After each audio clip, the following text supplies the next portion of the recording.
on the dime. Yeah, they might run the check till I'm cashing later, but it is respect. Now the bread is laid and now I can't escape, but do I put my faith? Can we all relate? Trying things but they rivet the seams, wishing I could just live in a dream. Sometimes I don't feel right, but I still gotta fake that smile. Sometimes I don't know when I feel alright, but I ain't gonna let it stop me now. And to find out the hard way that the world is against me. You know what I'll say when I feel like it's so hard. Yeah, I've been on the move, but I don't really feel it much cause ain't no W's. All I do is lose, and now I gotta choose. What am I gonna do? I ain't got a clue. Yeah, the media infectious. Money so tight, but I spend it on a necklace. Senseless, I just wanna end this. It just keep on busting like a damn on panics. And now the bread is laid, and now I can't escape. Where do I put my faith? Can we all relate? Trying things, but the river the seams. Wishing I could just live in a dream. And to find out the hard way that the world is against me. You know what I'll say when I feel like it's so hard. Nice try, but I can't be knocked down. Nice try, but I can't give up now. Nice try, but I can't be knocked down. I'ma make it through it somehow.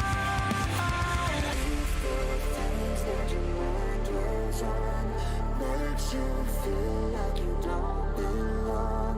No, you're so wrong. Yeah. And just cause I feel the way I do, it doesn't mean I'll make it through. No, I'm too strong.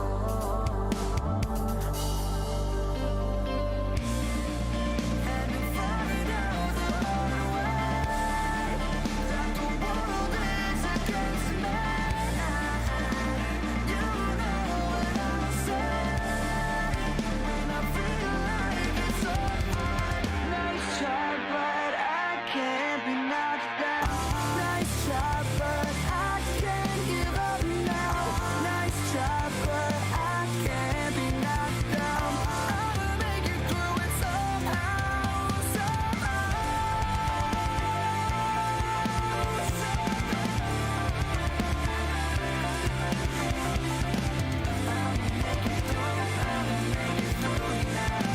I'ma make it through it somehow.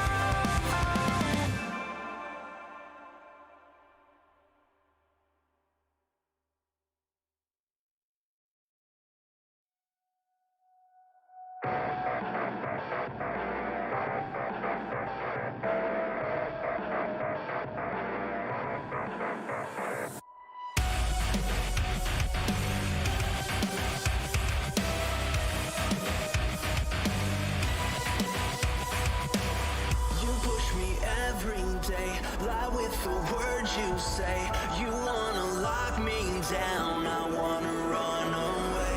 Your twisted fantasy can't keep your hands off me. You knew I'd let you in, you knew how much I need. Danger, danger, danger. Danger, danger, don't let me down. Danger, danger, danger. You're danger, danger, don't let me down.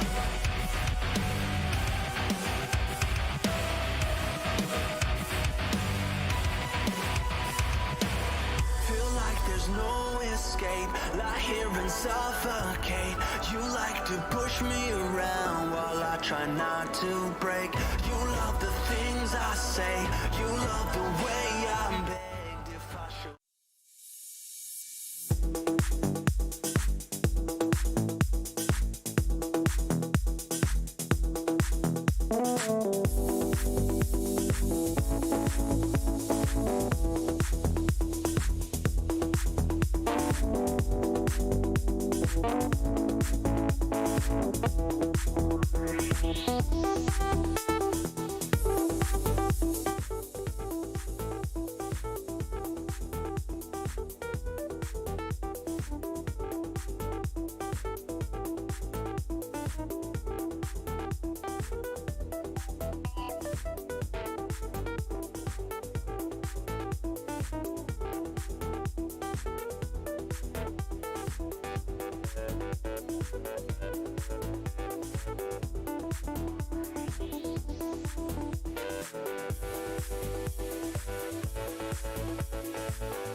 And do we have music now? Do we have Tyler now? Is Tyler good? Okay. We get all Dave access on me one day after he returns on his show. I think I'm good. Am I good? Let's see. 1, 2, 3, 4 people have said I'm muted. What else? We're still good? Nah, no audio. Says, I'm getting audio on mine.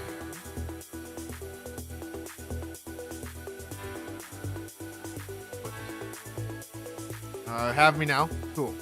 Could you guys hear music and everything beforehand? Looks like everything's on a little bit more of a delay here on YouTube. Okay, now we've got a whole bunch of people saying we're good. All right. Sorry about that. Let's start over, shall we? Nobody ever tells me anything that switching to YouTube and maybe being only on a few hours of rest, also having to maybe drive a boat home instead of a car on my way home from work, might be a crazy idea to try and do a show one after I got home. All right, so welcome to NETMA, everybody. What a fantastic way to get going here on YouTube on our first official show on YouTube is to have a little bit of technical difficulties. What else is new? But thanks for joining us, everybody. Good to see everybody. Unfortunately, with how I have currently OBS set up, I can't reply to anybody at the moment. Maybe that's something with my subscriber ratio or whatnot. It's transitioning over from YouTube and Twitch. It's a little bit complicated. So I appreciate everybody jumping over and saying hello to everybody. Yes, Ryan Yosef, yes. Okay, still a little bit too loud? Okay, as my theme slowly dwindles down to a little bit. But we're going to go ahead and start talking about the SFL. After we say hi to everybody that's jumped in, we have Corey Mizu that says hi. Kendra on her trip says hello. Justin's here. Charlie Boletsky's here. That might be. I gotta learn all the different usernames again. Jason1347. I believe that is Bill Markham. Maybe I'm wrong. Cameron Irvine, the commissioner, and the commissioner of the SFL joins us as well. So thanks, Cam, for saying hello on our first show on YouTube. Let's see, Rainman, that's Stephen Hacker says hello. Justin Reside, of course. Ryan Yosef or Ryan F, that's him. I believe I am effing problem. I believe that is. I want to see. That's not Porter. That's not Porter. He's one of the stats guys over there in Arizona. Thomas Stewart says hello. Eddie Gage says, what up, though, Eddie Gage? Good to see everybody. And I have a problem. We gotta figure this out. It's not Porter. Help me out. Not Ethan Kai. Thomas Stewart is Ethan Kai. Okay. Mark Chisholm. Thank you, Kai. Mark Chisholm. Thank you, everybody. All right. So, besides the craziness that nobody ever tells me anything about starting up on YouTube and yada yada yada, all that kind of great stuff.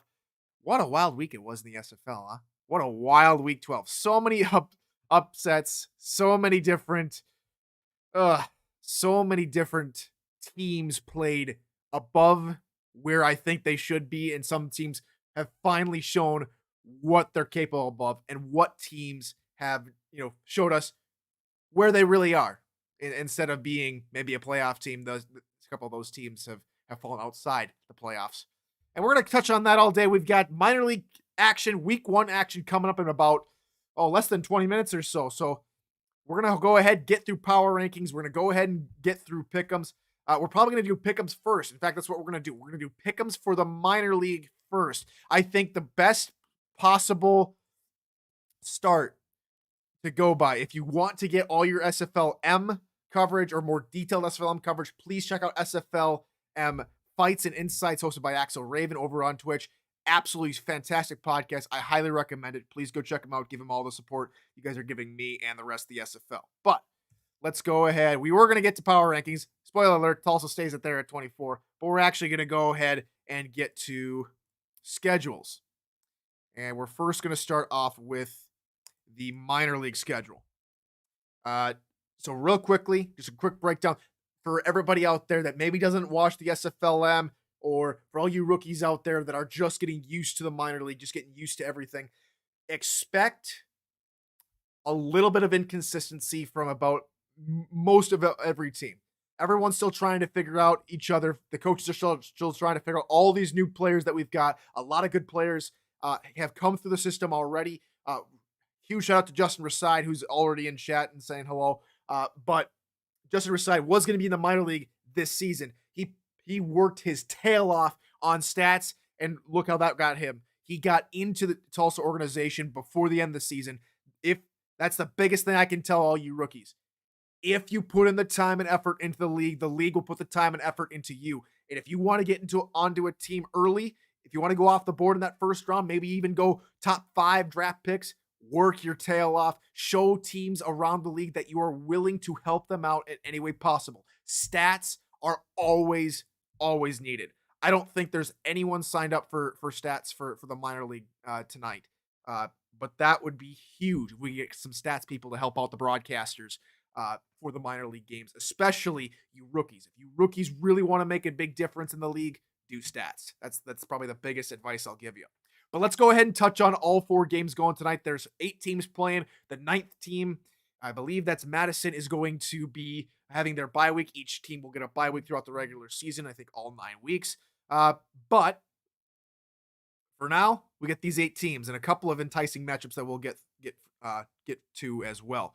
First matchup tonight coming up in 19 minutes is Boise making their return, and they'll take on Tacoma. Now, Tacoma, in my opinion, are the team to beat this season. I think a couple people already in the SFLM Fights and Insights chat have already pegged Tacoma as the front runner for the championship. It's still a long ways away. We still have to figure out, maybe there's some prizes from other teams down the road, but Tacoma for me is the front runner.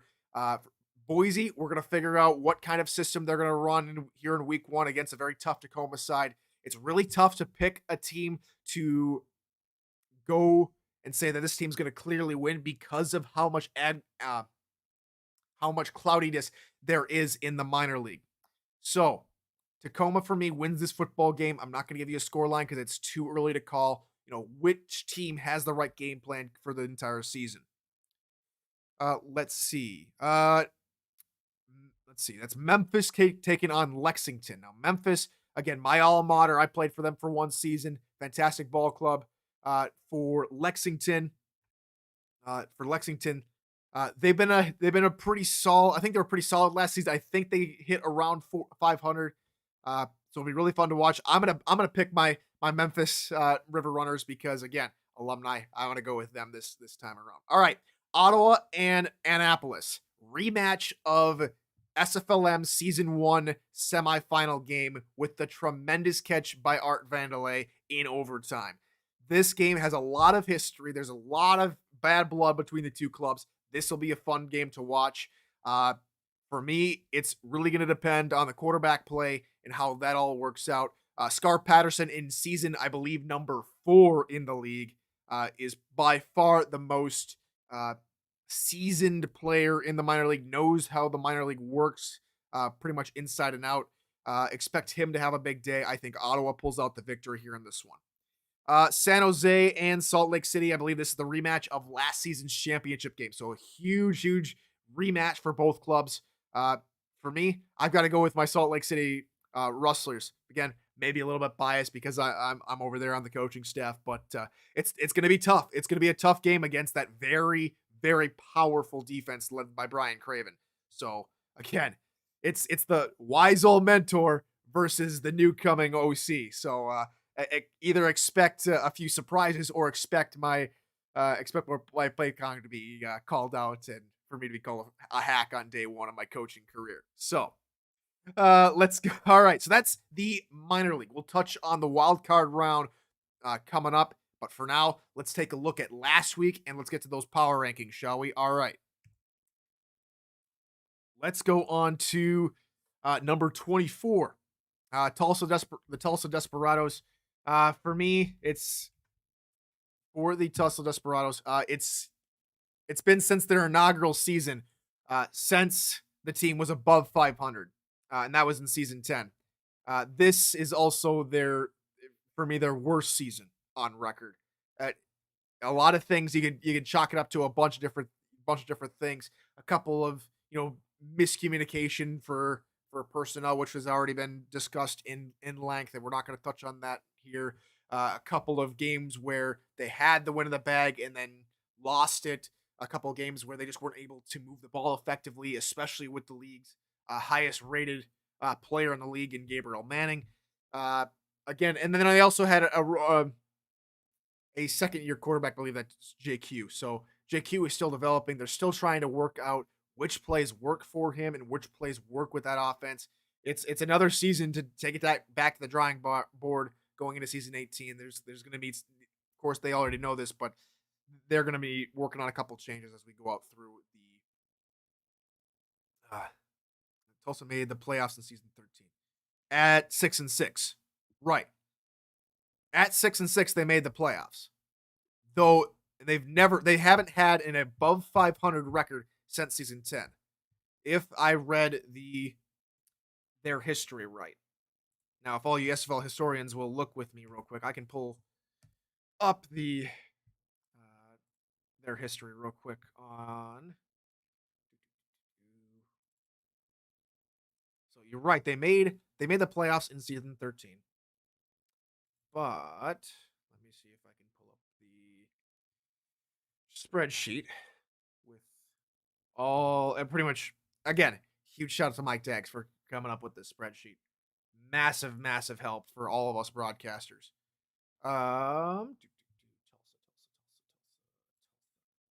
Okay. Once this goes and loads in, maybe it'll load in. Oh, we're talking about okay. So yeah, they made the playoffs in season 13, but they haven't had a winning record since season 10, their inaugural season, where they went 9-3. They're 0-2 in the playoffs, but since season 13, where they went back to 500, it just hasn't been smooth sailing for the He's Desperados. Hopefully that changes in the future. All right, we got to move on because we're already running behind schedule. So let's go ahead and keep moving. Sioux Falls at 23. For everyone that's been watching the last couple of weeks, they've been sticking around that 23-24 spot. However, they did come out with a big win this past week in taking down Denver. Have they turned the corner? They've won out the rest of their season. They have a very strong end of the season, one of the strongest in the league. Last 2 or 3 games they've won on the bounce. And so, have they turned the corner, or is this maybe a false rebirth for the Sioux Falls Sparrows? Changes will need to be made, of course. Maybe they've made those changes, and now that they made those changes here at the end of the season, maybe that will help them in season 18. I really liked how they progressed. The defense is still pretty strong. The offense looks like it's coming back together. It's still a run heavy team, but it looks like they're starting to get it now. It looks like Sioux Falls is starting to pick up the pieces of the change back in season 16, and maybe they've turned the corner. Team to look out for in season 18. We'll see. We'll see how much their changes have made. Interesting indeed. Let's go on to number 23 in the Fort Worth Toros. Is the offense trying to play too safe? That's what I'm getting from this. There was inconsistency on both sides of the football, which killed their playoff chances, especially during the middle part of that season. I don't know what's going on with all the teams that, of course, have missed the playoffs. Changes will have to be made, especially for these bottom 3. Getting some confirmation there from the owner there in Sioux Falls. They've turned the corner. So hopefully that continues to wake up for that. For the Toros, they've got some consistency issues to work out. Let's get a couple of chat things. Chat shout outs. Joseph says, I'm here to see what Tyler is going to say, that everyone will blow out of proportion and make Tyler have to apologize for. But then when people on other shows just say things as confirmation, no one gets mad at them. Interesting talking point. Let's see. You're touching on something that hasn't even happened yet, says Eddie Gage. Again, if I'm going to be controversial, I have to back up my opinion. Before, I admit there were a few things that I was pretty controversial on. Maybe 2-10 is something that we all look back on. There's a couple other things that may or may not be controversial that I've said, but I've tried to learn from my mistakes and tried to have a lot more research. And occasionally I mess up. Like last week, I said that maybe Lone Star's defense wasn't ready for that ball game, and so they got six picks. So again, me having to be more prepared and more read up and to study a little bit more of the league in every single game is crucial. So having controversial opinions without fact is something that I'm trying to rid out, and I need more factual takes, of course. Let's see here. A couple other things. Let's see.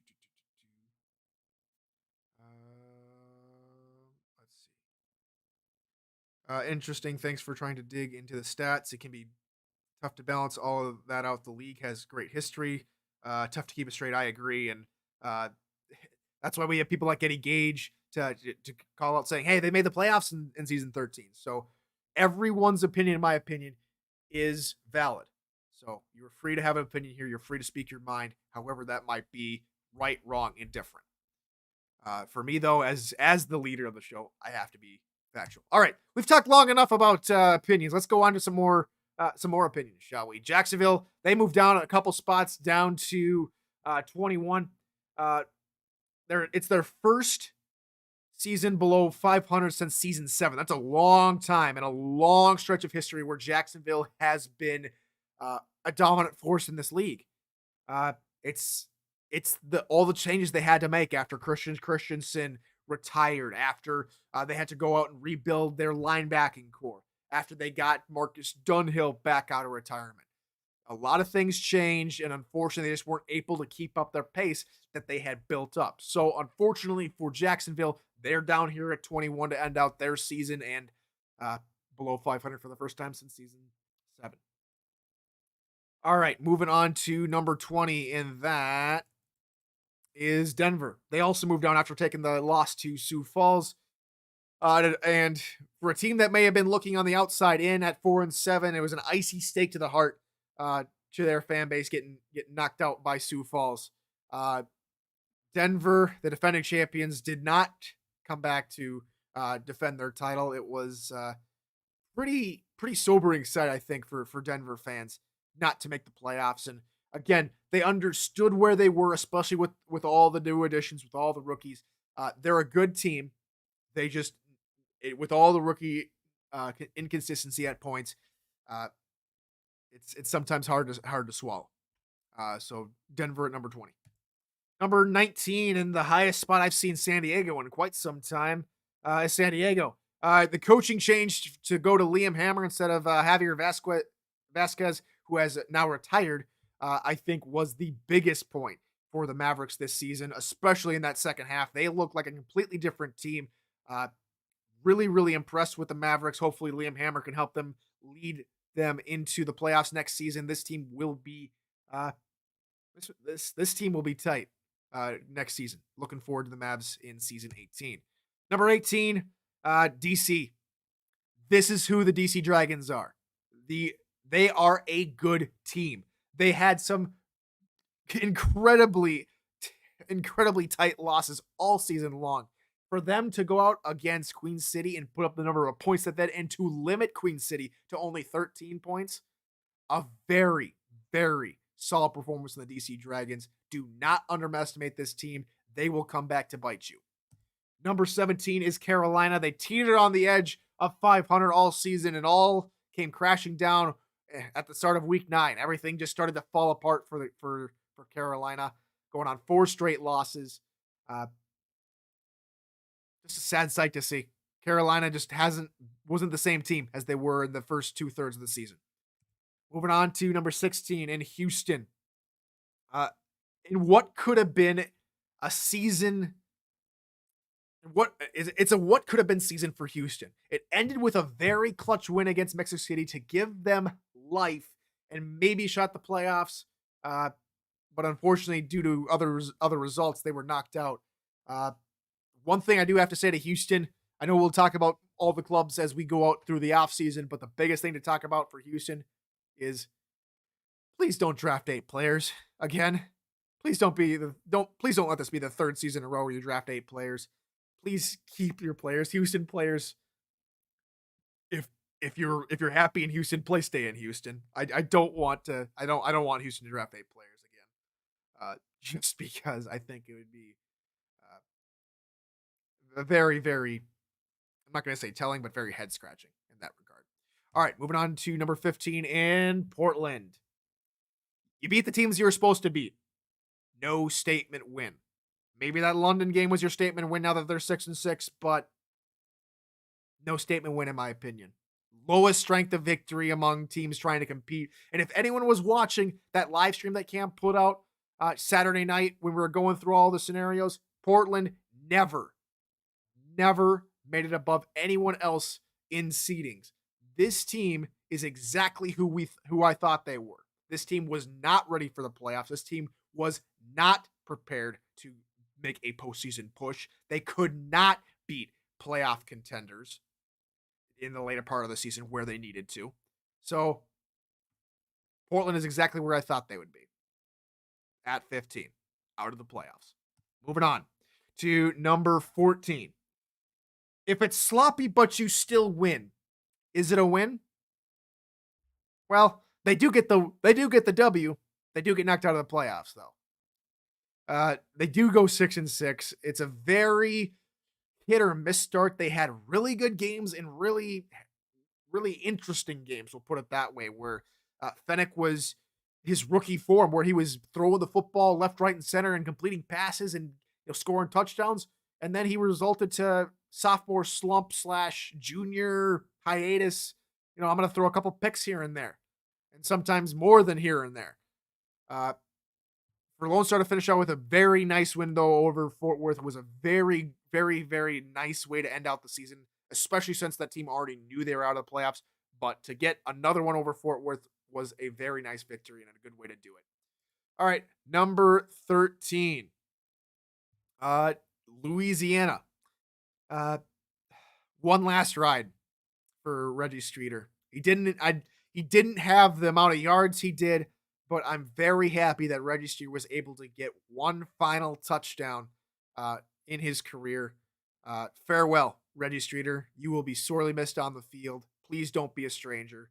An absolute fantastic guy. Doesn't say a whole lot, but as it was lately with everybody piping in to the locker room, he's spoken a lot more than we've seen him talk, and really, really down to earth guy. We wish him all the best in Louisiana in his retirement and wherever he decides to go in the future. All right, moving on to the playoff teams. These are the only teams that we'll talk about probably for the rest of the season. We'll talk about where everybody ranks up going into the wildcard round, but let's start off with the team that's there at the bottom to start out with everything. St. Louis down there at number 12. 500 of the team got to 500.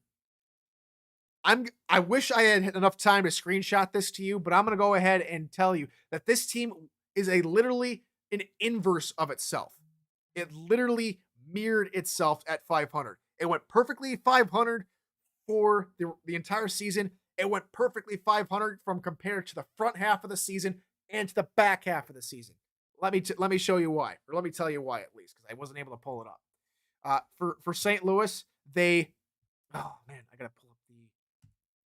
You see what happens when you drive a boat home instead of a car, everybody? You forget to pull a couple things up. Let's see. I need St. Louis. Okay. Now, I said that they were an inverse of each other. Okay. Here's why. They go win, lose. So 1 win, 2 losses, followed by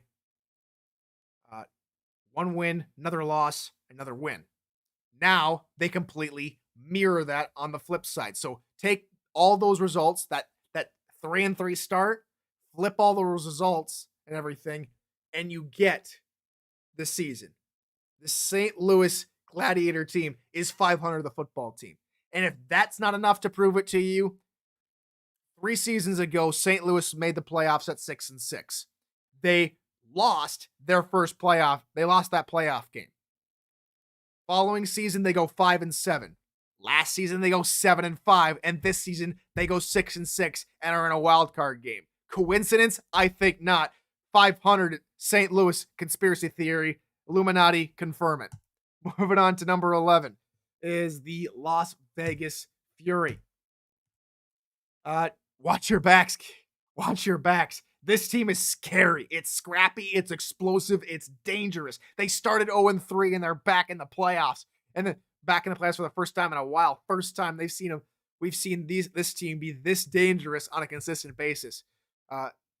This Las Vegas Fury team is going to scare opposing teams. I have the schedule popped up. I'm trying to remember, but this team is that crazy. All right. I think they might just make a run. I think they're going to give Queen City a run for their money. That's just how I'm putting it. All right, number 10, Los Angeles, the Lycans.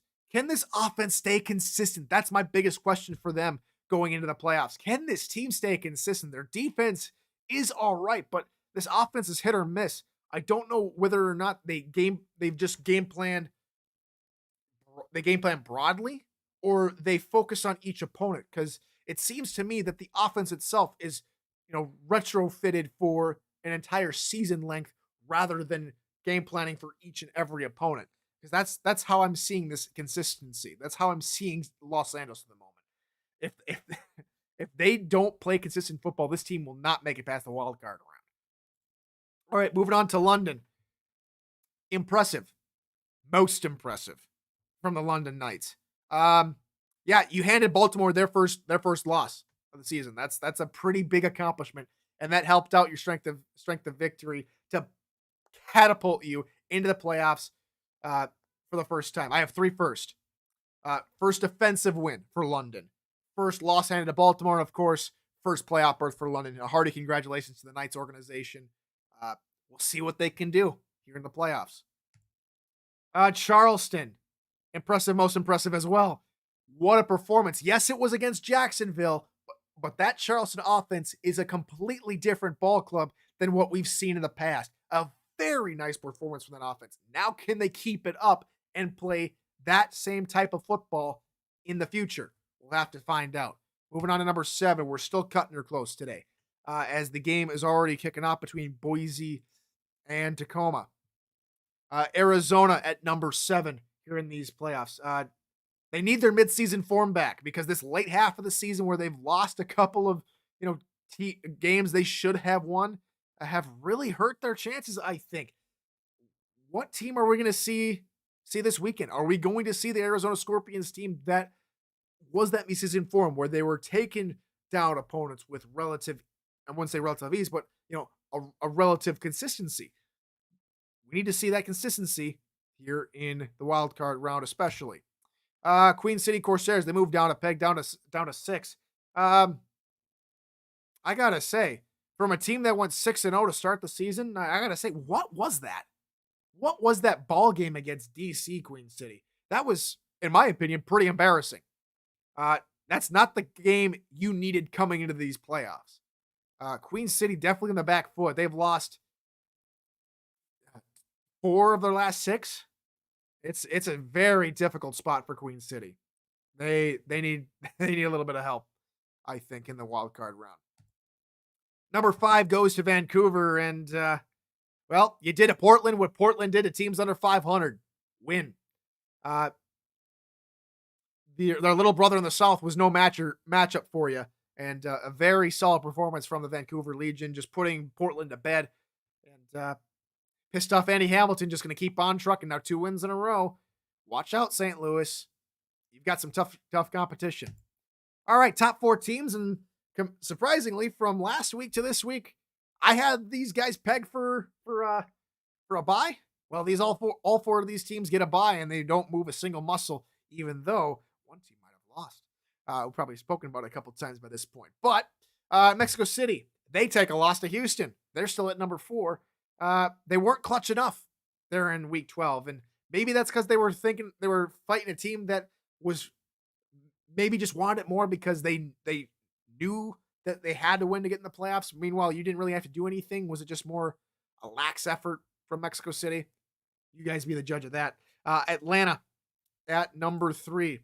They were 3 yards, literally 3 rushing yards away from being a perfectly balanced football game. Now, I say 3 yards away. They had 3 yards more on the ground than they did in the air at 155 to 158.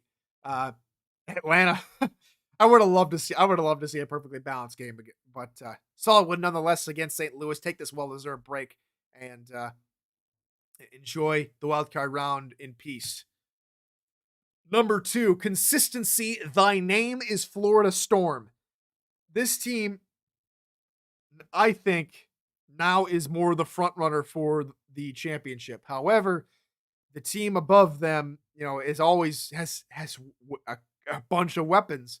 However, for the Storm, if they play the consistency that they played last season, this team will be back in that championship game and might just have a chance to tie up Queen City for the franchise with the most championship rings under its belt. And number 1 still is Baltimore after taking their first loss of the regular season. And for me, I think the pressure's off them. Now that's maybe a cheap thing to say in some people's eyes, but for Baltimore, the pressure's off now. You have all the weapons. You have an extra week to game plan for your quarterfinal opponent. But for Baltimore, now you have a chance. Now you have a chance to relax, get your game plan set, get your minds right for that quarterfinal matchup, and get ready to make a charge for the championship. All right, so that's your power rankings here in Week 12. Let's go ahead and do a quick rundown real quick. So we got Tulsa, Sioux Falls, Fort Worth, Jacksonville, Denver, San Diego, DC, Carolina, Houston, Portland, Lone Star, Louisiana, St. Louis, Las Vegas, LA, London, Charleston, Arizona, Queen City, Vancouver, Mexico City, Atlanta, Florida, and Baltimore. And that is your Week 12 power ranking rundown here on NETMA. All right, moving on from the power rankings. We've got questions, and let's see if we can get this title card to work. There we go. There's questions. And can we get this to work now? Oh, and I haven't done this plug yet. But if you haven't been invited already to the NETMA Discord server, link to which will be... I can't even do the link. I should have put that in my description. Things you don't realize when you switch over to YouTube from Twitch. But we'll get that invite out to you. Ask around for an invite from someone who's already in there. I think everybody who's already here has an invite. Maybe not Jason 1347, but I think almost everybody here is in the server. But if you're not in the server, link to which will be in the description later tonight. Hopefully, maybe I can go ahead and get that in there. But for now, let's get on to questions courtesy of the NETMA server Discord channel. In the show questions channel, excuse me. First one starts off with Brett Killian, and he asks, which wide receiving core out of all the teams in the league surprised you the most, whether it be coming out of nowhere or disappointing you? I think the disappointment would easily go to Tulsa, especially with Gabriel Manning not having the amount of yards that we're accustomed to seeing. I think that in general, we saw a lot of receivers this season have lower numbers than they're accustomed to seeing. Some, however, still trucking along rather nicely. We still got almost everybody in Baltimore had a fantastic season. The Hands brothers, again, can't count them out. James Hands, we mentioned earlier on an earlier show that James Hands might be retiring. That's no longer the case. He's back in the fold after being convinced on the team bus ride home, according to Eddie Gage, that he's back in the fold, or wants to be back in the fold. That is. So James Hands not coming out of retirement just yet. Surprised. Coming out of nowhere. Baltimore's a pretty easy bet in some regards. Baltimore, not really surprising because they're that prolific. As far as other ball clubs, early season Queen City was pretty surprising. Let's see. I can't quite pin. I think it was more so maybe a little bit of disappointment on Tulsa. I think that takes the cake. Let's see. Let's go on to the next question. Josh Farnsey. Which wildcard team should scare the top seeds the most? Charleston and Las Vegas. Easily Charleston and Las Vegas. London, you could put a battle for London, but I think Charleston and Las Vegas easily give them a run for the money just on how they're playing lately. London, again, they're hit or miss. They're more hit or miss than the other two teams. I believe. We'll have to see what happens. Moving on to Aaron Alexander, which SFLM team has the most question marks going into week 1? Has the most question marks? Madison. And they don't even play because here's why. Because they don't play, we don't know how they're going to react to the game plans of all other 8 teams. I think that's the biggest question mark. I don't think there are any question marks going for each and every team because I think every team is still trying to figure out, because we got a lot of new coaches, a lot of new players in the league. We don't know how they're all going to interact with each other. So, to maybe pinpoint one team, I think it's Madison. All right, to go along with that, which SFLM coaching staff do you have your eyes on going into the season? Now, I could be biased and say, how well am I going to do this season because I really have no idea how I'm going to do this season. It's really going to be based on how I can react. But I think from a coaching standpoint, from a Salt Lake City coaching standpoint, it's more so I'm looking out for everybody. Every single coaching staff for me has a target on my back, especially. But what can we do about it?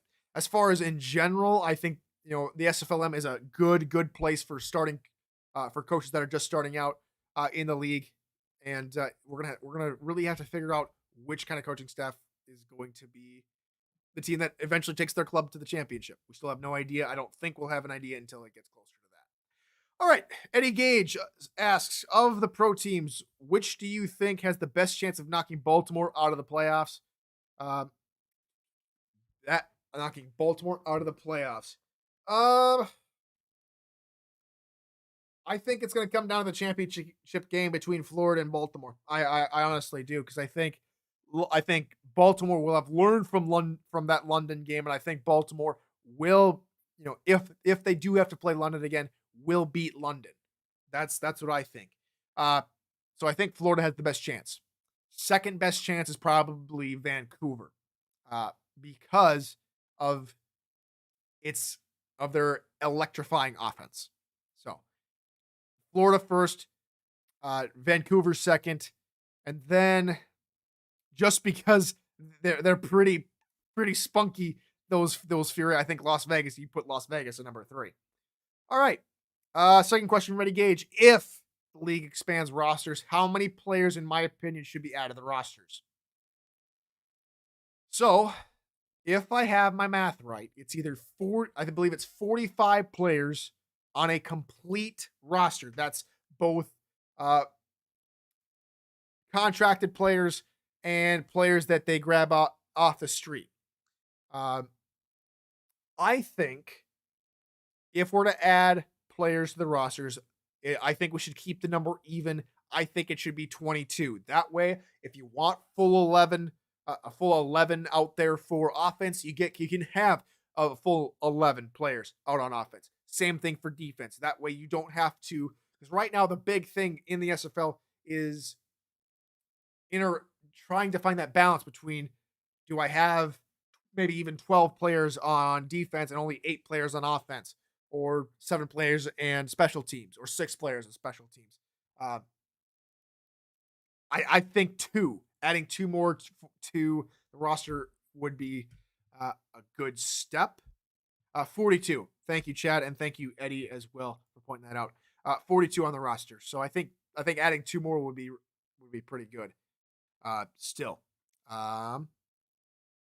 Let's see. Yeah, that's where I stand on that. If the league expands, I don't think we should go overboard, but I think adding just 2 players to each roster would help get more people from the minor league drafted, and would also help out with balancing your rosters just a little bit. All right, final question at the moment from Eddie Gage. That was what we just talked about. Who would you vote for Diva of Season 17? Now, if you didn't check out Dave Axe's return to returned to Axis Live last night. Go check it out on Dave Axis over on Twitch. Diva of season 17. Oh man. Now we've got a lot of crucial things to go to. We've got the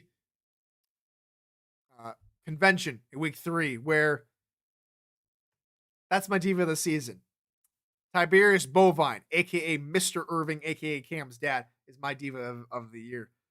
Maybe throw in Ross Napoli in there for taking a shot with the Hall of Famer during his acceptance speech, but that's who I'm going with. I'm going with Mr. Irvine Tiberius Bovine in for diva of season 17. Now, if you've got any other further questions, go ahead and type in here into the YouTube chat, or you can type into the show questions channel real quick. But let's get some of your thoughts. Who is your diva of the season 17? What's your take on roster expansion? Let us know in the comments. Let us know in the NETMA server over on Discord. We'll try and get to a couple more. We've got a few more minutes left to go here on the show. I've tried to run through everything pretty quickly because of, we started a little bit later.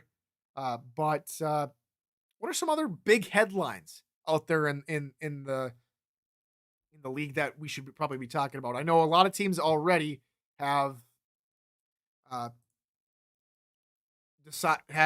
posted, position openings, staff openings. So teams like London are looking for a few players. Baltimore is looking for a few players. Quarterback, they're looking for a cornerback over there in Baltimore, which begs the question, if the rosters don't expand, who is out in Baltimore? Los Angeles is looking for offensive linemen, wide receivers, tight ends, defensive tackle, linebacker, cornerback. Maybe it's not Houston that drafts 8 players. Maybe it's Los Angeles that drafts 8 players this season. Got a lot of things to get to. San Diego's looking for quarterback, wide receiver, defensive line, and corner. Of course, we know that Javier Vasquez has retired, so maybe a rookie quarterback comes in for San Diego to help out Liam Hammer and company. Arizona is looking for offensive lineman, a fullback, and linebacker. So that begs the question again, with all these teams, who is leaving each club to make way for these guys? So that's a really good question. Tulsa haven't specific. Okay, they got kicker and O-line, but they're looking for pretty much everybody. They're gonna have 3 roster spots opening. Who's out in Tulsa? We'll get that information. I might have to. I'm gonna reach out to all these clubs. I'm gonna see what they're looking for.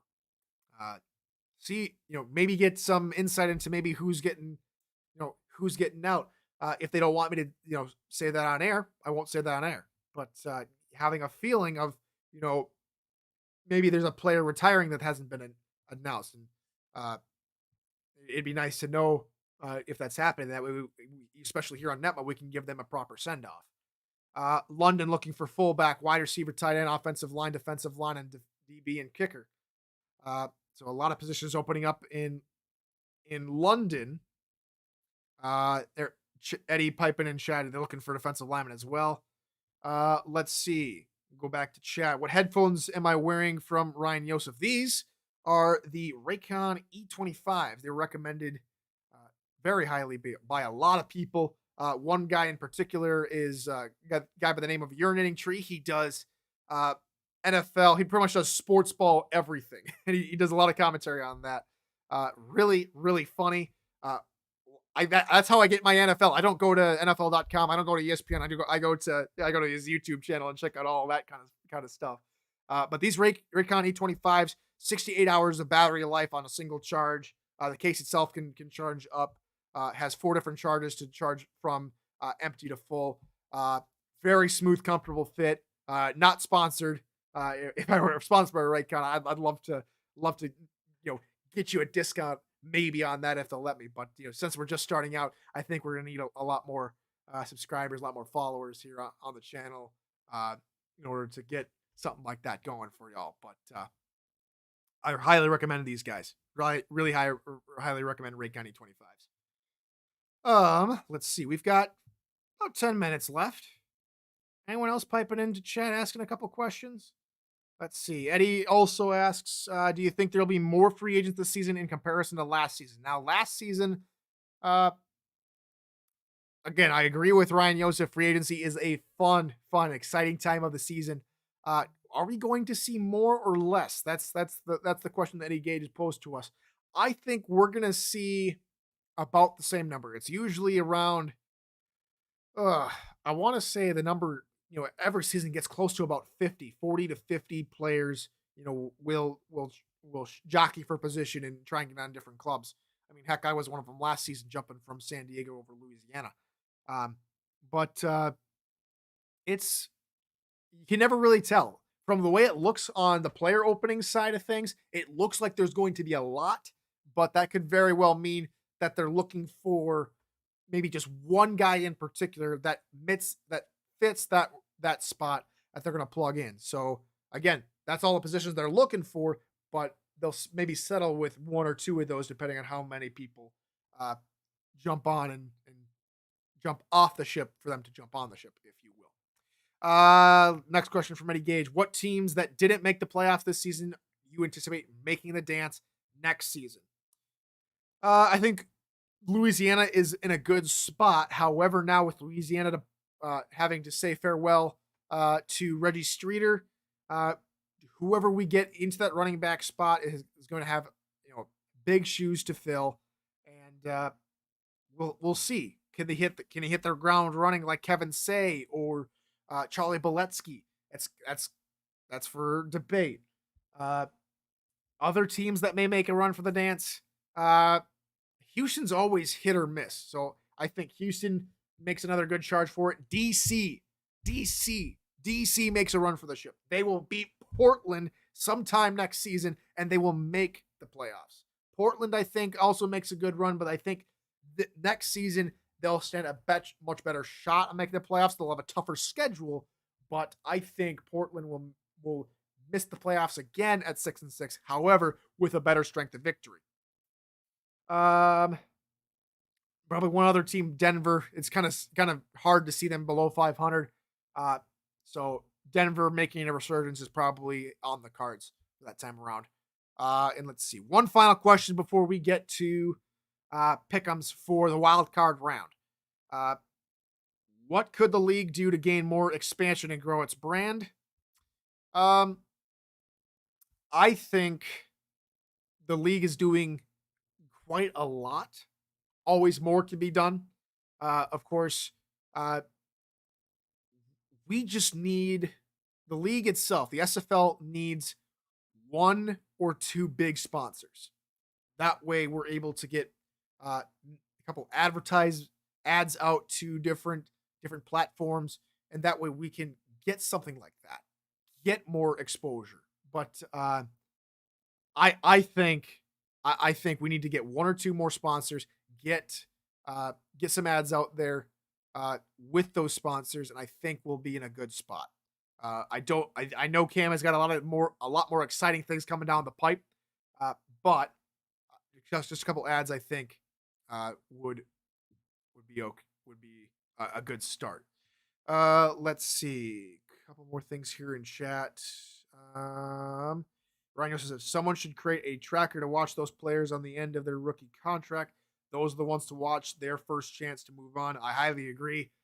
I highly agree with that as well. Because again, you never know. The rookies might have set something else up in their minds when they got drafted, probably to their team. That again, with how contracts work in the SFL, after one season, you can try and get to the team you wanted to get to when you were drafted. So we'll have to see. We always see a lot of rookie movement. We'll see how many we get this season. Yosef again says maybe Tyler should play a way too early speculation show on pointing up and pointing down teams in the next season. Oh yeah, we'll definitely do that. We didn't get the chance to do again. We got in midway through this season. I plan on doing a lot more stuff during the off season, and a couple of big shows coming down the line with multiple different people and personalities as well. Um, so stay tuned for the news on that coming down the pipe. All right, we've got about 5 minutes before the end of the show, and we've got some minor league football to go and watch. I know Boise and Tacoma are already underway. Who else we got going on right now? There's another game. I think that might have been Memphis and Lexington also going on right now. That just started about 5 minutes already. All right, so moving on to pick'ems. Here in the wild card round, we'll quickly break down each one. Right before that, Eddie Gage says, is Dave Burr my clear candidate for Offensive Rookie of the Year? No, my clear candidate is Tommy Utah. Again, doesn't have the same amount of stats that Burr had. However, Tommy Utah to me was more consistent on a day-to-day basis throughout most of the season. Burr, solid choice as well. My front runner though is Tommy Utah. Burr is a great candidate, however, as well. But my guy is Utah. All right, Los Angeles, Charleston. Charleston better watch their backs because Los Angeles better watch their backs. Charleston is a tough team to play. They get game number 1 on Sunday, and I think Charleston pulls out the victory. St. Louis and Vancouver, that second game, the last game of the quadruple header this weekend. Vancouver and St. Louis. Pissed off Annie Hamilton is going to go on a roll. And St. Louis, the team that's 500, if they're a complete inverse of themselves in the past 4 seasons, St. Louis will beat Vancouver. That's one way to break up everything. But I think Vancouver takes home the victory. Meanwhile, Kendra Hall is letting me know via text that her picks for the first 2 games will be Charleston and Vancouver, so we're seeing eye to eye on that one. Following up with Las Vegas and Queen City, the first game of the weekend here in the wild card week. Las Vegas, Queen City. Queen City is struggling.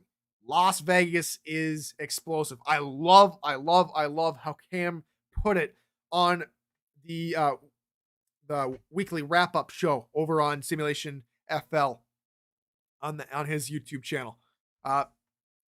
Queen City is, your blue-collar team. We play by the book. Las Vegas is that scrappy punk over there in the corner playing hacky sack. Las Vegas is gonna, in my opinion, is going to beat Queen City, and they're gonna be the underdog this season. But Las Vegas, I think, is going to take home the victory. Kendra also agrees. She is also taking Las Vegas. Final game of the wild card weekend. Only 4 games to get through today before we close up shop. London, Arizona. Eddie says the Sims have looked interesting. Arizona is struggling. London has that big win. However, not so fast, my friend. Arizona is going to beat London at home. I think Arizona is built and is going to recover because we know that Eddie Gage can put together a game plan on every given weekend. London, to me, is still that wild card. They were the wild card against Baltimore, and they got the victory. However, they didn't take down a couple other teams that they should have done the mid-season. Which team are we going to see? The explosive London team that's going to throw the ball 50, 60 times and completely forget Robert Merrill? Or are they going to try and keep everything composed and take home the victory? To me, Arizona takes home the victory. And for the first time this weekend, Kendra is going to disagree with me. She is going with London. And with that, I think that just about does that. What a crazy week of football. We got a crazy wild card weekend coming up. We've got minor league football going on right now. So I won't keep you much longer. So we'll see you guys next time, same place, same time, right here on YouTube. And until then, everybody, good morning, good afternoon, and good night.